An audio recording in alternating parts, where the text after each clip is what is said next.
Hey everyone, and welcome back to another video. In this video, I'm going to show you how to see your recent purchases on Whatnot. Now, this video is going to be particularly useful for individuals. Let's say that you started to use Whatnot and you've made some bids.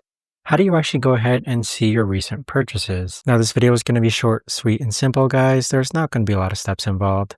So first, what we're going to do is that we're going to hop onto Whatnot. And the way to actually see your recent purchases is that on the bottom right hand corner, there's going to be a button that says activity. Click on activity, and then here is where you can see your recent purchases. So as you can see, I've made 3 recent purchases where one is pending review, one is preparing a package, and the most recent one is also preparing a package. But there you have it, guys. That right there is the best and easiest way that I know of to actually go ahead and see your recent purchases on Whatnot.